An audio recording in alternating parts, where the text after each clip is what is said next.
Hi! Magandang araw mga kaibigan.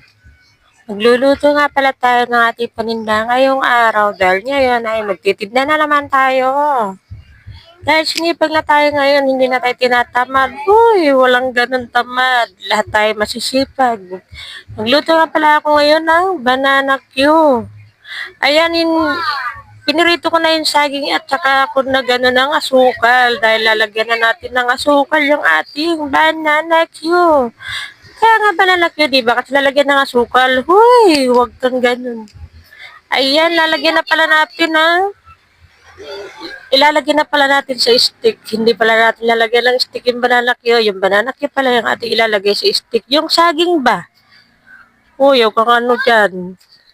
Basta yan, tapos na ako magduro-duro dyan ba. Iduduro lang natin yung banana Q. Tapos na, i-display na natin yan. Ayan, may pakamay-kamay pa yan. Sa ngayon, guys, tapos na ako magluto ng banana Q at na-display ko na sa labas.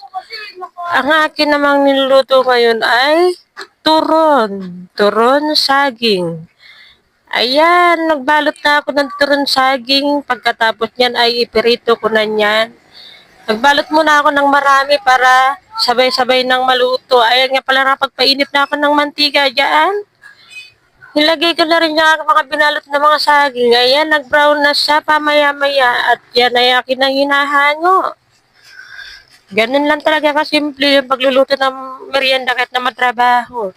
Pagkatapos ko nagluto ng turon ay nilabas ko na rin. Pagkatapos ay nakapag-iwan na pala ako ng gulay at saka nagisa ko na. Ngayon ay akin ang binalot. Binibilis-bilisan ko na yan kasi nga, tanghali na, kailan pa ako makakapagtinda ng paninda ko? Baka mamaya matapos ako hapon na wala na ang bibili. Ayan, nabalot ko na rin lahat. Tsaka yan pa, may natira pa akong babalutin. Ayan, nakapagpainit na rin ako ng mantika. Ayan, nilagay ko na isa-isa yung ating lumpia. Lumpiang gulay, hindi naman malalaki ang ating lumpiang gulay dahil naman yan ay patok lang sa budget natin dahil tig 5 piso lang yung bawat isa niyan dito sa amin.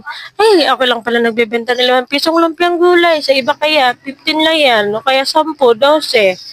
Ayan, ako lang talaga yung nagluto ng ganyang lumpia.